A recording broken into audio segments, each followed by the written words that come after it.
So good morning everybody. आज हम एक जरा सा एक्सपोजर लेंगे सर्कुलर मोशन का।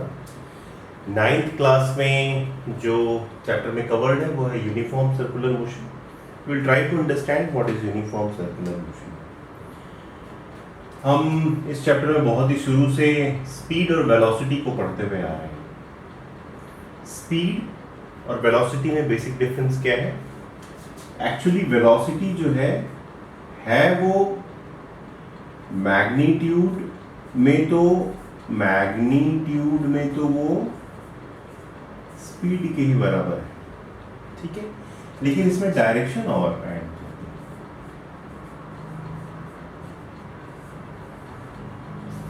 कहने का मतलब if any object is changing either magnitude or direction, if it is changing any of these, so it is changing its velocity. If any object is changing either magnitude or velocity or direction, so then also it is changing its velocity. आपने देखा होगा, आप सड़क पे जा रहे हैं, ठीक है, सड़क स्ट्रेट लाइन मोशन की हम बात तो करते हैं, लेकिन परफेक्टली स्ट्रेट लाइन कोई भी पाथ हमें मिलता नहीं है। बहुत ही छोटा पाथ अगर ना बात करें, 1 किलोमीटर 2 किलोमीटर में भी परफेक्टली स्ट्रेट लाइन नहीं मिलता। हम कैसे करते हैं? हम गए सड़क पे, ये सड़क, कोई कह रहा है कि मेरी कार जो है एक uniform speed 20 kilometre per hour से इस पे चल रही है। जो स्पीडोमीटर का कांटा है वो 20 पे, let us say it is 20, 40, 60, whatever. ये 20 पे और 20 पे ही बना हुआ है, ठीक है, यूनिफॉर्म है स्पीड। अब ये करते करते ये क्या करता है, ये इतनी स्पीड में जो है ये टर्न ले लेता है और ये आगे निकल जाता है। इस इंस्टेंट पे क्या वेलोसिटी की डायरेक्शन थी? ये थी, यहाँ पे भी ये है, ठीक है। तो वेलोसिटी यहाँ पे क्या है? यहाँ पे मैग्नीट्यूड भी और डायरेक्शन भी दोनों सेम है। भाई शुरू भी ऐसी हुई थी ना, ठीक है, 20 किलोमीटर पर घंटे की स्पीड से। यहाँ आते आते क्या है, यहाँ आते आते आप जब बात करेंगे तो हमेशा जो मैग्नीट्यूड आता है वो जो पाथ है आपका, जो पाथ है, जब सर्कुलर पाथ में आप जाते हैं तो उसका जो टेंजेंट है, टेंजेंट के अलॉन्ग आता है। यहाँ पे डायरेक्शन, यहाँ से ये थी पहले डायरेक्शन, अब कैसी हो गई? अब ऐसी हो गई, ठीक है। यहाँ आते आते कैसी हो जाती है? ऐसी हो जाती है, ठीक है। मतलब विद द टाइम उसकी डायरेक्शन जो है, गाड़ी की आप करते हैं ना, स्टीयरिंग मोड़ते हैं, डायरेक्शन उसकी चेंज होती जा रही है। तो क्या इस पूरे के पूरे पाथ में उसकी वेलोसिटी सेम रही क्या? बिल्कुल भी नहीं रही, because the direction has changed. Maybe the magnitude has not changed, but the direction has changed. So if somebody asks you what is the speed, so speed is constant in this kind of path, but velocity is different because direction has been changing with the time. Okay, now we will move ahead.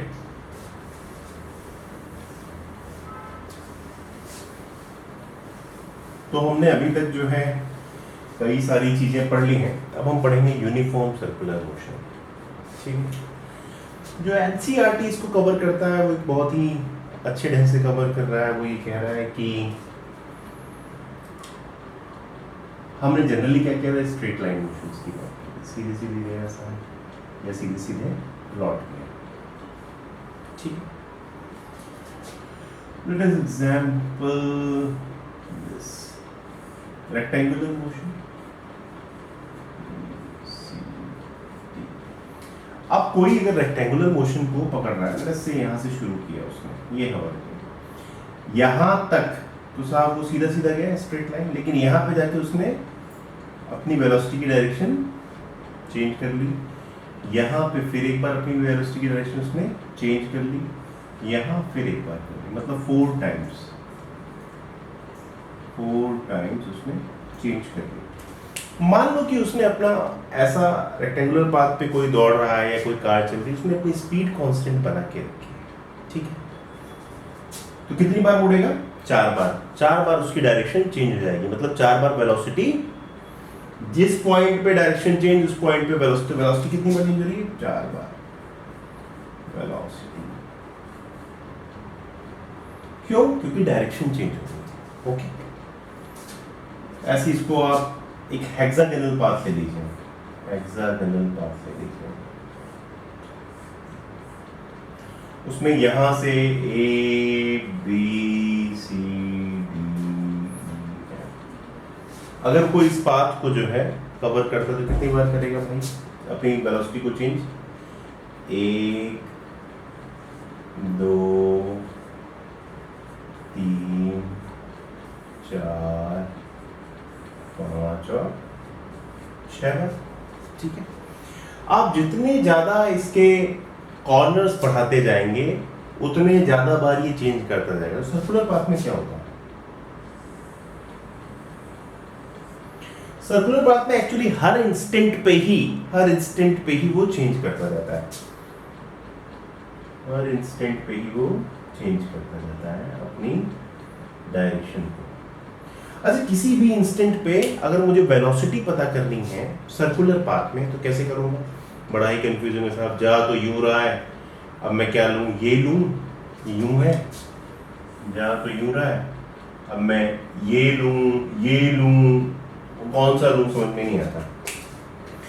इसको आपको यदि समझना है तो आप visualise करिए कि अभी ओलंपिक्स हुए, टोक्यो ओलंपिक्स, ओके, अलग अलग तरह के थ्रोज होते हैं, ठीक है। चक्का फेंक हम कहते हैं, एक डिस्कस थ्रो, ठीक है। कैसे करता है वो?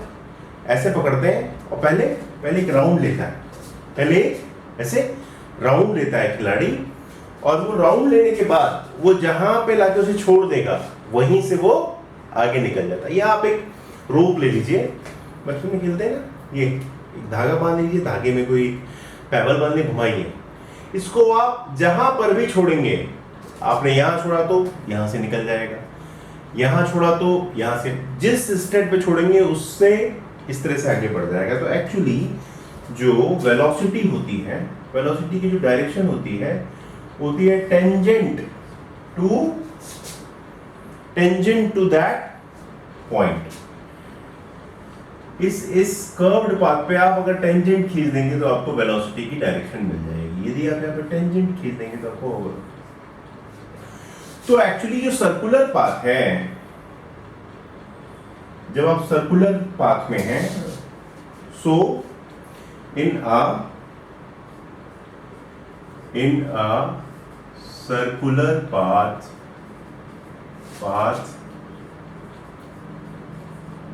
direction of velocity is changing at every point,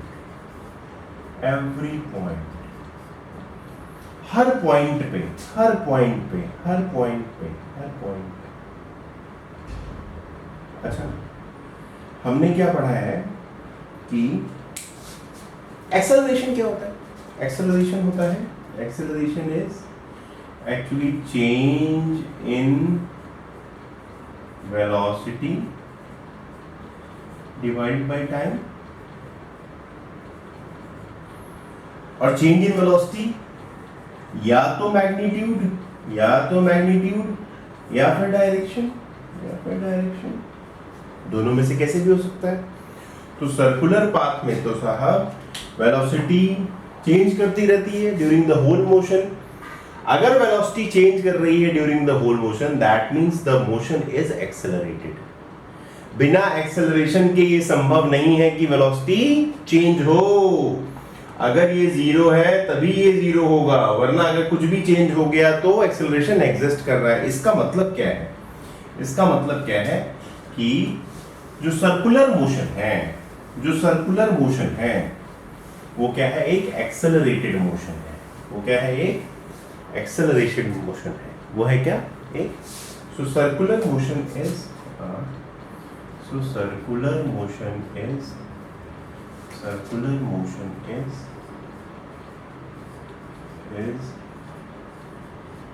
accelerated motion.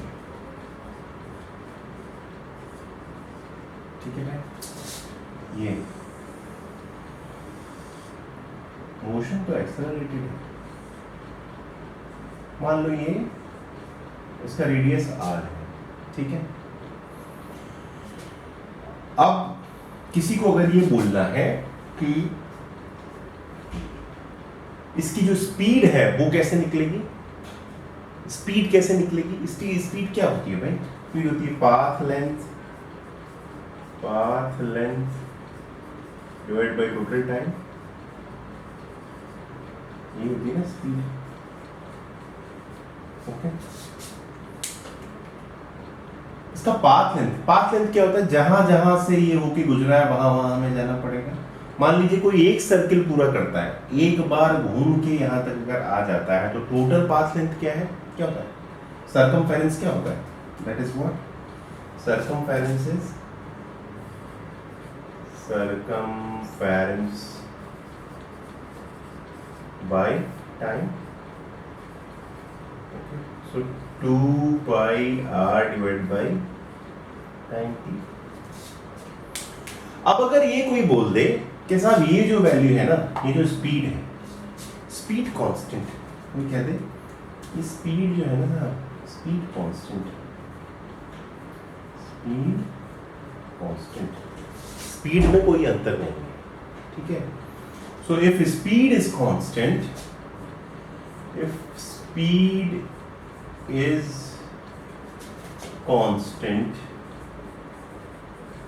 Where here circular motion में अगर स्पीड कांस्टेंट हो तो हम उसे क्या कहते हैं? यूनिफॉर्म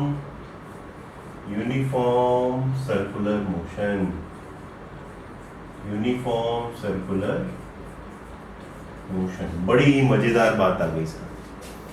यूनिफॉर्म सर्कुलर मोशन में स्पीड कांस्टेंट होती है और वेलोसिटी चेंज हो रही होती है. यूनिफॉर्म से जनरली आपने भी पीछे जब स्ट्रेट लाइन मोशन में पढ़ा था तो आपको लगा था कि सब वेलोसिटी जो है चेंज नहीं होती टाइम के साथ. सेम टाइम इंटरवल में सेम डिस्टेंस ट्रेवल करता है तो यूनिफॉर्म मोशन हो जाता था स्ट्रेट लाइन में.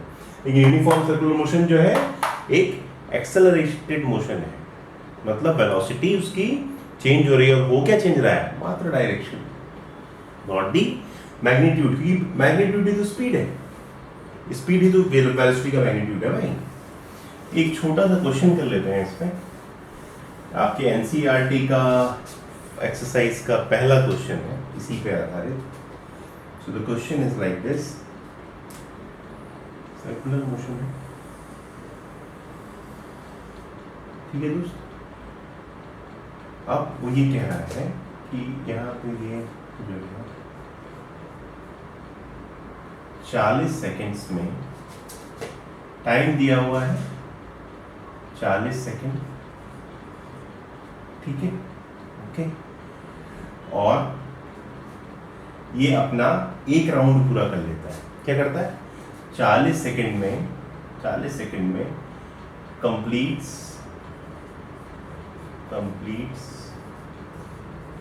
वन राउंड, ठीक है.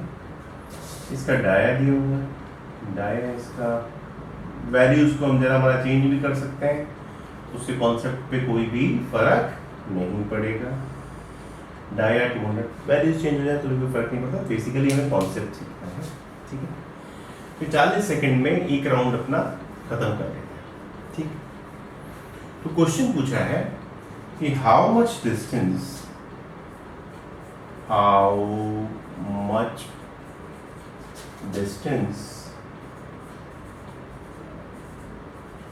will it cover in 2 minutes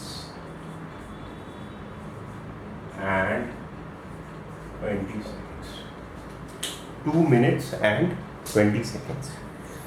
I will request all of you that you should make your notes on your own. अपने आप इसको पढ़ते हुए अपने नोट्स बनाइए और उसे रिवाइज करिए, एनसीईआरटी को रेफर करिए, ठीक है। तो हम यहाँ से ये समझ लेते हैं कि 40 सेकंड में ना ये अपना एक चक्कर पूरा कर। मेरे पास टाइम दिया है, क्या दिया है, गिवन क्या है, गिवन क्या है, पहली बात तो मुझे यहाँ पे गिवन है कि मेरे पास टाइम है 40 सेकेंड्स, ठीक है। इसमें एक राउंड ही कंप्लीट कर रहा है, तो एक राउंड की क्या है, पूरा का पूरा डिस्टेंस, एक राउंड का जो डिस्टेंस है वो क्या है, 2 पाई इंटू आर, या 2r is what, diameter. Diameter क्या होता है, 2 into r is equal to d is equal to 200 metre. इस केस में 200 मीटर है ना भाई, ये तो 200 into 3.14, so it will come 61628 meters, okay. So ये एक पूरा राउंड कंप्लीट करने में 628 मीटर्स कवर करता है। कितने टाइम में कर रहा है, अगर मुझे स्पीड निकालनी हो, if I have to find the speed, so speed is what, distance by time.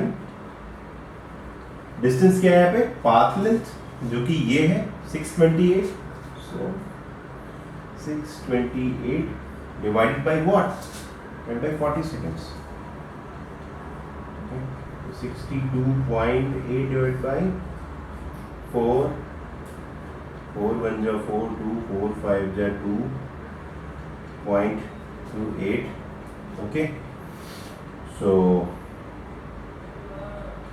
0.7, what will it be, 15.7 metre पर सेकंड आपकी स्पीड आ गई भाई, है ना।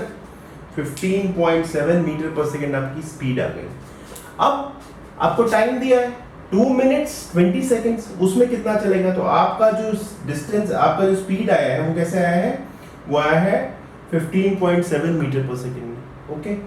तो टोटल टाइम अब कितना है आपके पास, तो total distance will be what, speed into total time, जो भी आपको टोटल टाइम दिया है ये तो पूछा है, what this is 15.7 into what, 2 minutes 20 seconds. ये किसमें था, मीटर पर सेकेंड में, आपको इसको भी सेकेंड में चेंज करना पड़ेगा।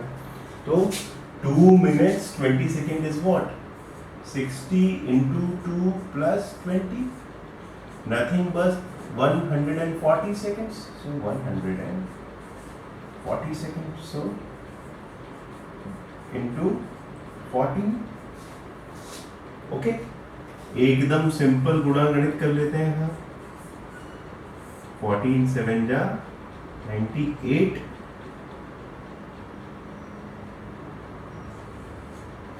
9 14 5 जा 70, 14 1 जा 14 and 7 21, okay। So 2198 meters। कभी कभी अगर मैं कैलकुलेशंस में मिस्टेक कर जाऊँ, so please bear me for that, because I am not so much in touch for the calculations, but this should be the concept. Circular motion में हमने क्या क्या सीखा, ये एक एक्सेलरेटेड मोशन है, ठीक है। इसमें वेलोसिटी चेंज होती रहती है, इसमें स्पीड जो है, यूनिफॉर्म सर्कुलर मोशन में स्पीड जो है सेम रहती है, ठीक है भाई। और हमने कुछ दिन पहले एक फिजिक्स मंत्रा में पढ़ा था कि जब हमने वॉल क्लॉक का अध्ययन किया था, okay. So please after this we have completed the theoretical part, will be going to the numericals, and I think I will be touching the important and the tough numericals, and I assume that the simplest can be done by you. So stay tuned to the Prerna tutorials. We'll meet soon again. Thank you very much. Please subscribe the channel and keep on making your notes and reference here, please. Thank you.